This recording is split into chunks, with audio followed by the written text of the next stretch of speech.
pulang kampung bawa 3 koper gaun pengantin. Dulu tahun 92 aku menikah di tengah lingkaran kemiskinan. Aku nggak punya apa-apa, orang tua aku waktu itu memang di dalam kesulitan.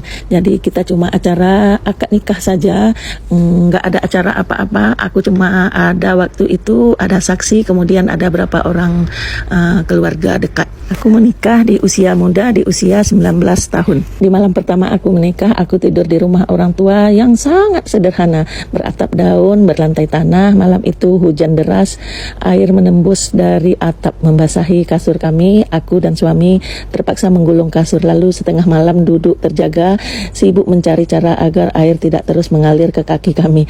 Aku masih ingat jelas betapa malam pertama itu kami lalu dengan duduk separuh malam mungkin ya, menahan dingin, menahan haru, tapi tetap berusaha bertahan. Itulah sebabnya ketika melihat anak-anak aku bisa membeli sendiri baju pengantin mereka, hatiku sangat terharu. Dari sanalah lahir niat aku ingin berbagi.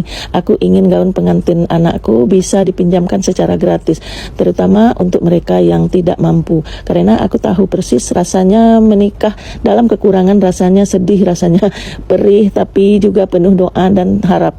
Bagi aku, berbagi bukan soal harta, tapi tentang hati yang paham bagaimana rasanya tidak punya. Dulu juga aku sempat meminjamkan bagi yang tidak mampu saja. Kriterianya memang bagi yang tidak mampu.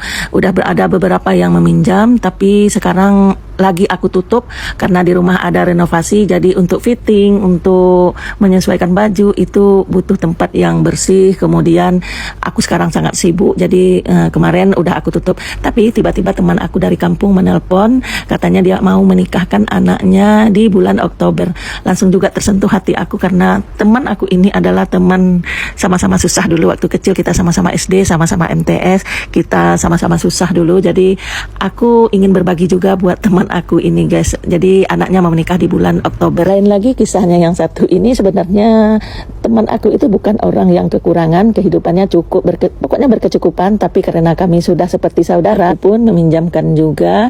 Tentu dengan tulus hati aku bawakan juga baju untuk malam berinai, untuk resepsi siang, untuk resepsi malam, kemudian juga baju untuk orang tua. Makanya semuanya itu ada 3 koper. Bagiku baju-baju itu bukan hanya kain dan hiasan, ia adalah kenangan, doa, dan alat untuk berbagi kebahagiaan. Karena aku tahu betul bagaimana rasanya menikah dalam kesederhanaan, bahkan tanpa punya apa-apa. Makanya sekarang saat aku punya sedikit lebih, aku ingin baju-baju itu juga bermanfaat untuk orang-orang lain, untuk mereka yang tidak mampu, maupun untuk sahabat yang sudah kuanggap seperti keluarga, ya guys. Aku percaya kebahagiaan itu bukan soal berapa banyak yang kita miliki, tetapi bagaimana kita bisa membuat apa yang kita miliki menjadi jalan untuk membahagiakan orang lain. Di tahun 2023 kedua putri aku menikah. Ketika dua putriku menikah itu mereka membeli sendiri gaun pengantinnya, tidak ada yang harus meminjam seperti aku dulu.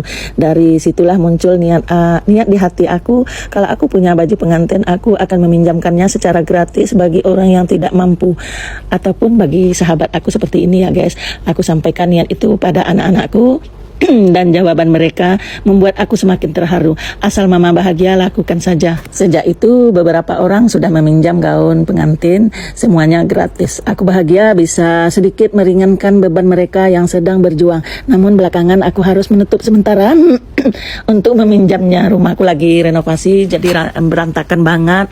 Jadi minta maaf ya bagi yang DM yang mau minjam bajunya, karena aku sekarang nggak bisa untuk fitting. Lagipun aku juga sangat sibuk banget. Jadi untuk mengurus itu aku mengerjakannya sendiri, harus cari cuan. Jadi minta maaf bagi yang DM. Tapi alhamdulillah aku sudah bisa berbagi. Udah beberapa yang aku pinjamkan gratis. Cukup sekian dulu. Jangan pernah bosan tonton video berikutnya. Bye bye.